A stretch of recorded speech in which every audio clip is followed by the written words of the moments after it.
Como é bom estarmos reunidos para juntos louvarmos a Deus, engrandecermos o nome do Senhor e desfrutarmos da comunhão de uns com os outros. Como o pastor Marco já citou aqui, hoje eu tenho a alegria de estar acompanhado das duas mulheres grandes da minha vida, minha esposa e minha mãe, e da pequena mulher da minha vida, que é minha filha, para mim também, né? E claro, do meu bodyguard, o meu guarda-costas, o Leonardo, sempre ali a postos para qualquer eventualidade que surja. Bom estar aqui com vocês essa manhã, muito bom estar aqui nessa manhã. Se eu pudesse te oferecer algo que controlasse a sua pressão arterial e que te acrescentasse na vida mais 2 ou 3 anos de expectativa de vida, teria interesse? Talvez na dúvida, teria interesse, amém? Isso, pode ser amém? Isso, amém? Teria interesse, claro. Pois isso existe. Aliás, eu tenho que liberar as crianças agora, eu sempre vou atrapalhar isso, depois já está tudo certo. Amém, então tá bom. Não é isso que vai acrescentar a propósito e melhorar a sua pressão arterial. Sabe o que é? É frequentar ou participar de igreja uma vez por semana.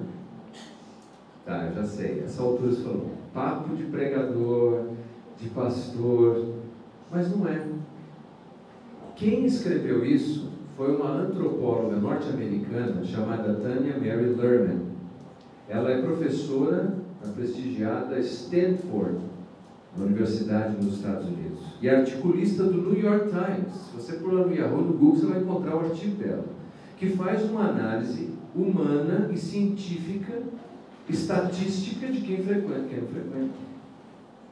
E ela apresentou esse dado, aliás, não só apresentou esse dado, como ela disse que é uma das mais espetaculares descobertas da ciência nos últimos anos. Apesar de ela ter feito esse elogio científico da igreja, a verdade é que muitas pessoas estão desanimadas com a igreja, tem muitas críticas a fazer à igreja. Eu diria que boa parte dessas críticas são legítimas até. Porque quando nós falamos de igreja do ponto de vista da sua espiritualidade, das suas virtudes, daquilo que o Cristo faz, está tudo certo. O difícil é no que diz respeito à nossa humanidade, as nossas falhas, os nossos erros e tropeços. Eu dizia outro dia, quando estive lá no Motorama, aliás, a igreja está uma fofura, é isso, né? Fofa, desculpe. A definição de algumas irmãs é que a igreja está muito fofa, que 45% das cartas do Novo Testamento tratam de relacionamento. Pense nisso.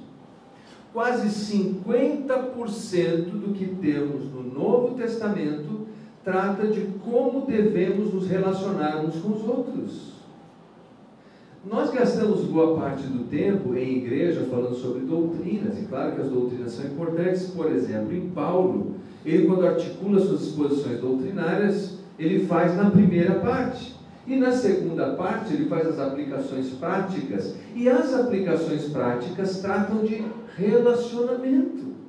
Como nos relacionamos uns com os outros, como marido e mulher devem se relacionar, pais e filhos, filhos e pais, irmãos na fé, pastores, ovelhas, ovelhas, pastores, patrão, empregado, empregado, patrão. 45% trata disso. Porque quando nós pensamos em igreja, nós não falamos de um prédio, nós falamos de gente e falamos de relacionamento. Agostinho ilustrou os limites e os desafios da igreja. Agostinho não da grande família, hoje no século XXI tem que lembrar disso, mas o teólogo de Hipona, conhecido como o doutor da igreja, no seu sermão 213, ele disse o seguinte: vamos honrá-la, igreja, porque ela é a noiva de um Senhor tão grande. E o que sou eu para dizer? Grande e indescritível é a graciosa generosidade do noivo. Ele a encontrou prostituta. Ele fez dela uma virgem. Ela não deve negar que outrora fora prostituta. ou esquecer a bondade e a misericórdia de seu libertador. Veja a ambivalência. Veja aqui a dinâmica e a realidade da igreja, que é pecadora e redimida, que tem erro, mas tem graça. E dessa citação dele, me parece que produziu uma outra, um pouco mais, eu diria, ofensiva, por uma jornalista e ativista norte-americana, que disse o seguinte: quanto à igreja, onde mais iremos nós, a não ser para a noiva de Cristo, uma só carne com Cristo, embora ela seja algumas vezes uma prostituta. Ela é a nossa mãe. Forte, né? O que ela descreve nessas palavras tão fortes? Essa relação que coloquialmente nós podemos chamar de uma relação de amor e ódio, de afeto e repulsa, de virtude e defeito. Eu não gostava da igreja, mas eu também não gostava de Cristo. Eu não nasci seguidor de Jesus, eu não gostava nem dele nem dela. Eu não gostava do noivo e muito menos da noiva. Mas a partir do momento que passei a conhecer o Cristo e o seu amor pela igreja, e como ele se entregou por ela, a gente chega então ali numa sinuca de bico. A gente precisa tomar uma decisão, porque não vai dar para manter uma boa relação com o noivo se a gente não gostar da noiva. Até porque não gostar da noiva é, num certo sentido, não gostar de si mesmo. Charles Spurgeon disse que quando você procurar uma igreja perfeita e encontrar, não entre, porque ela deixará de ser perfeita. Eu ouço muitas críticas dizendo: olha, a igreja de hoje é assim, a igreja de hoje, a igreja é assim, a igreja de hoje é muito ruim, a igreja de hoje é muito cheia de recalques e defeitos. Mas é só a igreja de hoje mesmo? Ou então vamos pensar na carta de Paulo à igreja de Roma. A igreja de Roma era uma igreja composta por judeus e gentios e estava dividida. E uma das motivações de Paulo em escrever aquela igreja era dizer: vocês devem aprender a conviver, judeus e gentios, o fraco gostar do forte, o forte do fraco. Vocês precisam aprender a se relacionar, porque essa igreja não era uma igreja que odiava um ao outro, mas era uma igreja que não conseguia conviver uns com os outros por conta das suas diferenças étnicas. O que dizer da carta de Paulo a Coríntio? A igreja de Corinto era uma igreja dividida por conta do carisma e se orbitava em torno de líderes. Um era de Apolo, outro era de Pedro. E essa divisão que eles produziam entre eles, de supervalorização desses carismas e daqueles carismas, produziu inclusive uma canalice interna na igreja, a ponto de um homem dormir com a madrasta na igreja de Corinto. Mas é na mesma carta que fala de pecados e vícios que Paulo escreve: ainda que eu fale a língua dos homens e dos anjos, se eu não tiver amor. Um dos mais lindos textos do Novo Testamento. Mas a igreja da Galácia, é na igreja da Galácia, aos Gálatas, que Paulo escreve dizendo assim: vocês estão mordendo e devorando uns aos outros. É a igreja do primeiro século. A igreja de Éfeso, Paulo escreve e fala exatamente dessas relações que eu me referi há pouco, desses problemas. É ali que ele diz assim: vocês têm que se encher do Espírito, para não satisfazer as obras da carne. É na igreja da Galácia, ou aos Gálatas, que ele diz assim: e o fruto do Espírito é. E a igreja de Filipenses, que praticamente não tem muita crítica a ser feita, é ali que se perpetuam, por toda a história da igreja, duas mulheres, Evódica e Sintique, que não conseguiam se dar bem uma com a outra. Você já pensou entrar para a história e por 2000 anos todo mundo vai ler aquela carta e está lá o seu nome? E por conta daquela relação beligerante, hostil entre elas, que um texto lindo nasce: tende em vós o mesmo sentimento que houve em Cristo Jesus, que mesmo sendo Deus, não julgou por usurpação ser igual a Deus, antes a si mesmo se humilhou, assumindo a forma de servo. Queridos, nós podemos ir à igreja, Eu estou falando aqui em São José, ou em Mogi. São José não tem esses problemas, é claro. Mas nas páginas da Bíblia, nas igrejas do primeiro século, nós encontraremos vícios e virtudes. Mas ainda assim, é a noiva do Cordeiro. É a noiva de Jesus. Eu gostaria de me concentrar nessa manhã no texto de Pedro. Se você puder, abra, por favor, a sua carta, a sua Bíblia, na carta de Pedro, primeira carta de Pedro. Nós vamos ler o capítulo 2.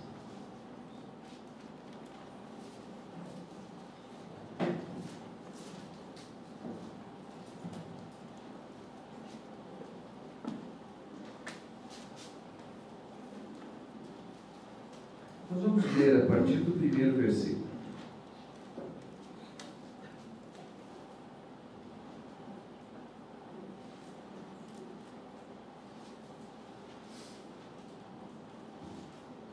Se você encontrou, diga amém. Amém. A palavra de Deus diz assim: despojando-vos, portanto, de toda maldade e dolo, de hipocrisias e invejas e de toda sorte de maledicências. Olha que interessante, vou dar uma pausa aqui. Ele está escrevendo essa igreja perseguida, por isso ela é chamada de igreja da dispersão, eles estão fugindo como podem, e logo no capítulo 2 ele já começa a falar do que eles deveriam se despir. Aqui ele não está falando aqui no boteco do Zé, na lanchonete do Jorjão, ele está dizendo que no seio da igreja era preciso se despir desses defeitos: maldade, dolo, hipocrisia, inveja, toda sorte de maledicência. Mas vai falar mal um do outro assim lá longe, toda sorte de maledicência. Para de usar esse tipo de roupa. E ele continua. De novo, eu sei que em São José não existe esse tipo de problema, mas há outros planetas aí na Via Láctea que tem. Desejai ardentemente, como crianças recém-nascidas, o genuíno leite espiritual, para que por ele vos seja dado crescimento para a salvação. Se é que já tendes a experiência de que o Senhor é bondoso, chegando-vos para ele a pedra que vive, rejeitada, sim, pelos homens, mas para com Deus eleita e preciosa. E também vós mesmos, como pedras que vivem, sois edificados casa espiritual para seres sacerdócio santo, a fim de oferecer de sacrifícios espirituais agradáveis a Deus, por intermédio de Jesus Cristo. Pois isso está na Escritura: eis que ponho em Sião uma pedra angular, eleita e preciosa, e quem nela crer não será de modo algum envergonhado. Para vós outros, portanto, os que credes, é a preciosidade, mas para os descrentes, a pedra que os construtores rejeitaram, essa veio a ser a principal pedra angular, e pedra de tropeço e rocha de ofensa. São estes os que tropeçam na palavra, sendo desobedientes, para o que também foram postos. Vós, porém, sois raça eleita, sacerdócio real, nação santa, povo de propriedade exclusiva de Deus, a fim de proclamardes as virtudes daquele que vos chamou das trevas para a sua maravilhosa luz. Vós sim, que antes não erais povo, mas agora sois povo de Deus, que não tinhais alcançado misericórdia, mas agora alcançastes misericórdia. Texto lindo. Nesse texto, Pedro apresenta pelo menos 6 características da igreja. Nós não vamos ver todas elas, mas eu vou citar rapidamente cada uma. Ele chama a igreja de um edifício espiritual, de um sacerdócio real, de raça eleita, de povo de propriedade exclusiva de Deus, de uma voz profética, porque ela anuncia as virtudes daquele que nos chamou das trevas para a sua maravilhosa luz. Tantas virtudes ele descreve para a igreja. Deixa eu fazer uma enquete aqui nessa manhã. Quantos aqui já sofreram algum tipo de abuso espiritual, de constrangimento, alguma coisa na experiência em igreja? Por favor, levanta a mão, deixa eu ver. Olha, vários, né? Mas São José é bem menos do que os outros lugares que estão fazendo pesquisa. Quem já foi beneficiado com a experiência em igreja? Por favor, deixa eu ver algum tipo, algum benefício recebeu. Olha, vários também. Bom, graças a Deus. Veja esse dilema de virtude e defeito presente na experiência em igreja. Porque qualquer um de nós que tenha conhecido o Evangelho de Jesus, conheceu por alguma manifestação visível da igreja. Alguém te pregou o Evangelho, alguém te falou de Jesus e falou numa manifestação visível da igreja. Bom, nessa manhã eu vou me concentrar aqui na igreja como edifício espiritual. O Novo Testamento, nós sabemos, é composto por 27 livros. E a palavra igreja aparece 109 vezes. E só isso já deveria ser suficiente para nos convencer do valor e da importância da vida em igreja. 109 vezes. Nesse texto que acabamos de ler, Pedro nos chama de pedras vivas. Eu ganhei da Júlia uma pedra. Ela trouxe para mim numa dessas viagens, ela trouxe um negócio para você. É interessante que essa pedra que ela me deu tem uma inscrição. Diz assim: você é um marido maravilhoso, inesquecível, simpático, charmoso. Não diz. Diz assim: quem não tiver pecado, atire a primeira pedra. Eu não sei o que ela quis dizer quando ela me deu essa pedra. Mas essa é a minha ilustração. Jesus inspirou, o Espírito Santo inspirou Pedro a dizer que nós somos pedras vivas. Interessante que Jesus chama Simão, a vara flexível de Pedro. E agora Pedro nos chama de pedras. É como se ele dissesse: a consistência que o Cristo me deu, Ele também dá a vocês. O Cristo que mudou a minha vida, também é o Cristo que muda a vida de vocês. E vocês são pedras vivas. Note no texto que ele chama Jesus de a pedra que vive. Versículo 3. Se é que já tens a experiência de que o Senhor é bom. Versículo 4. Chegando-nos para Ele, a pedra que vive. Porque Jesus é a pedra que vive, Ele comunica a sua vida em nós. E nós nos tornamos como pedras vivas, não seres inanimados, não seres sem energia alguma. Uma pedra só pode se mover se uma força que venha fora dela a coloque em movimento. Do contrário, ela fica ali, estática, parada, sem qualquer envolvimento. Mas nós não somos assim, seres inanimados. Nós somos pedras vivas. O Espírito de Deus habita em nós e nos deu uma nova natureza. Pedras vivas. Quando ele nos chama assim, ele está dizendo que o indivíduo que crê em Cristo faz parte de uma comunidade. Faz parte de um grupo que tem comunhão. De gente que come do mesmo pão. De gente que come 1 quilo de sal. Quer conhecer alguém? Diz o ditado popular: come 1 quilo de sal. Viver em igreja é comer 1 quilo de sal. 2, 10, 1 tonelada de sal. É conhecer as virtudes e os defeitos do outro. E aceitar o outro, apesar dos seus defeitos. É saber que na reunião de oração, você tem um irmão calado, mas tem um irmão linguarudo. E aceitar os dois. É saber que tem gente para quem você pode contar os seus segredos, e saber que tem outros que você não pode contar os seus segredos. Isso é viver em igreja. É saber que um tem a delicadeza de um lírio e o outro tem os espinhos de uma rosa. Mas nessa pluralidade de defeitos e virtudes, nós somos igreja. Fazemos parte dessa comunhão, de comer do mesmo pão, de comer do mesmo sal, de viver em comunidade. E assim sendo, nós podemos ver que não há espaço, portanto, para isolacionismo. Porque a igreja, meus queridos, é o projeto de Deus para mostrar que é possível vencer as hostilidades. É possível. E a igreja deve ser esse exemplo. Qualquer um que diga que vai exercer a sua espiritualidade distanciado da igreja, de qualquer forma de igreja, da manifestação visível da igreja de Jesus, ele está vivendo uma contrariedade, uma contradição de termos. Porque a igreja é a noiva de Jesus.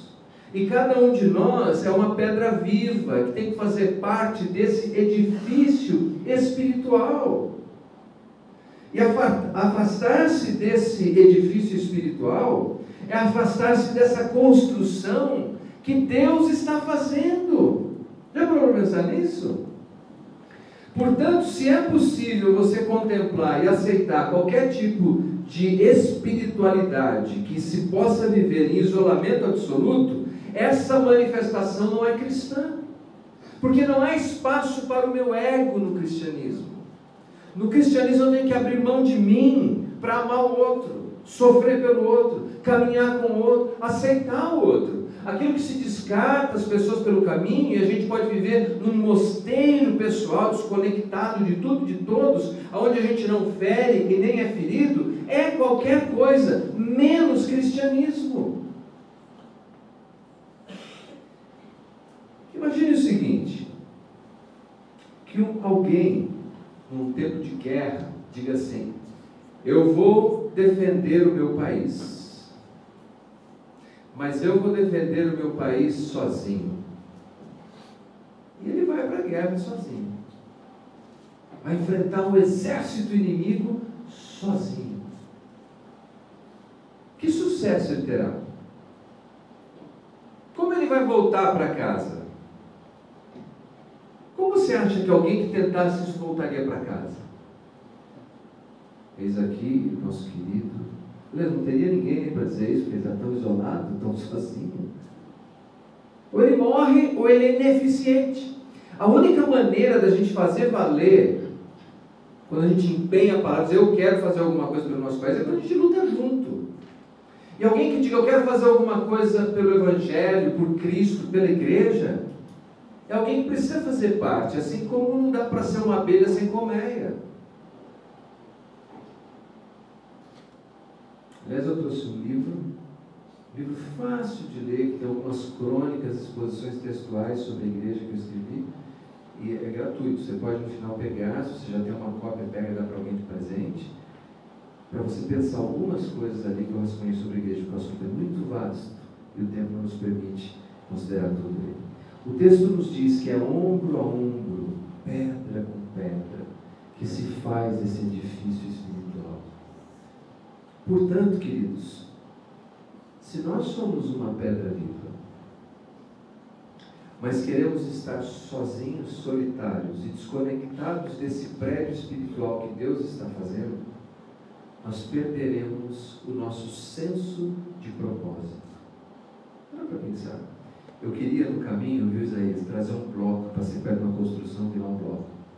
Mas eu fiquei com medo de pegar o bloco que não era meu, e depois alguém pôr no jornal, pastor rouba bloco, isso para a igreja, alguma coisa assim. Então eu não trouxe. Mas, por exemplo, um bloco, sozinho num lugar, ele não serve para nada. Praticamente para nada. Talvez segurar uma porta aberta, talvez ser alguma coisa para alguém tropeçar nele e quebrar um dedo. Não, ele perde o propósito. O bloco faz sentido e tem função e tem propósito quando ele está na construção. Quando ele junto compõe a parede, o prédio, a casa, o edifício.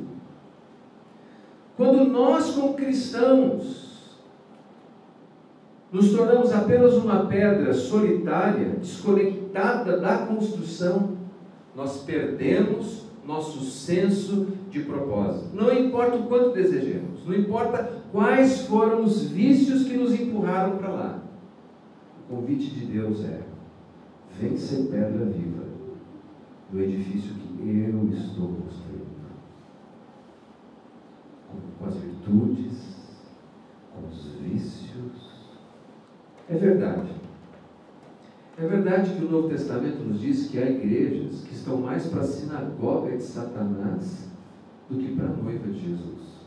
Mas aí cabe a nós, nesse sacerdócio universal que a Bíblia diz, usarmos o discernimento que Deus nos dá para entendermos entre isso e aquilo. Conta uma história que em Esparta, o rei Leônidas estava levando um monarca visitante para um tour, para conhecer o seu rei. E à medida que ele foi caminhando em vários lugares, ele falava das muralhas que protegiam Esparta. Falava: olha, as muralhas de Esparta. As muralhas de Esparta que garantem a segurança das nossas mulheres, das nossas crianças, da criação que a gente Jerusalém, do campo. E o monarca foi ficando incomodado, o monarca visitante, com esse orgulho que ele tinha dessas muralhas. Até que ele não aguentou mais, disse assim: Leônidas, por favor, você vem falando a viagem toda enquanto me mostra Esparta, dessas muralhas. Onde é que estão as muralhas? Porque eu olho em todas as direções aqui e eu não vejo muro em lugar nenhum. O Esparta, então, Leônidas, apontou para um homem e disse: aqui está um bloco da nossa muralha, está um bloco da nossa muralha, para outro homem, para outro, ali outro bloco, e ali outro bloco, e foi apontando para cada pessoa que habitava em Esparta, dizendo: ali tem uma pedra da muralha, ali tem outra pedra da muralha, outra pedra da muralha. Enquanto essas pessoas estiverem juntas, Esparta não pode ser derrotada. Queridos, é isso que a igreja é. Se você deixar o seu lugar lá, tem um buraco. Tem um buraco. Você tem que estar nessa muralha, fazendo parte dessa construção espiritual. Aí você entende o seu senso de propósito e o seu senso de direção. Porque, meu querido, você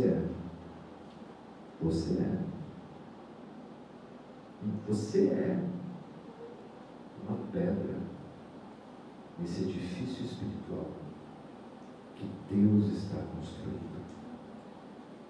E se você quer reencontrar aquela energia, aquele vigor, aquela vida, aquele ânimo, volta para o seu lugar, na construção. Vamos orar. Você é um bloco na construção de Deus. Você é uma pedra nessa muralha divina. Pai, eu quero te agradecer por essa manhã, agradecer por cada irmão e irmã que aqui se encontra. E, sobretudo, eu quero agradecer pela sua palavra. Eu quero agradecer porque a sua palavra nos exorta nessa manhã a termos, Senhor, consciência de que sim, a igreja sempre teve seus problemas. A igreja sempre terá seus problemas. Mas o Senhor não nos dá o direito de nos sentirmos tão superiores à realidade da igreja para dizermos que não mais precisamos viver em igreja. Pai, trabalhe em nossos corações essa manhã. Ajuda-nos a entender que cada um de nós tem um lugar nesse edifício, nessa construção.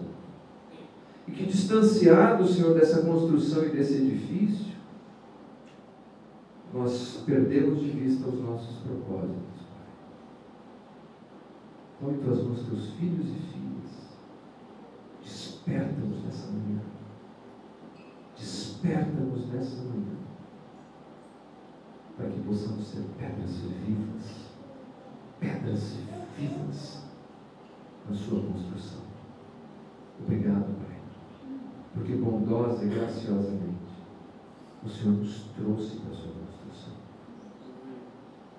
Que nós possamos viver assim, para a tua glória, em nome de Jesus. Amém. Olha, muito obrigado pela atenção de vocês. Deus abençoe grandemente. Tem um cafezinho gostoso na saída. Eu não sei se tem alguma coisa para comer. Tem? Às vezes tem. Olha, tem também para comer. Porque assim, você vem e não vai embora de estômago vazio. Vamos ficar em pé. Vamos encerrar com oração. Tem algum recado importante que precisamos dar agora? Não? Tudo certo? Então, que o amor de Deus Pai, o Todo-Poderoso, a graça infinita do Senhor Jesus Cristo, a consolação, o encorajamento do Espírito Santo de Deus esteja sobre a sua vida, não somente hoje, mas para todo sempre. Quem crê, diga amém. Deus abençoe, queridos, em nome de Jesus.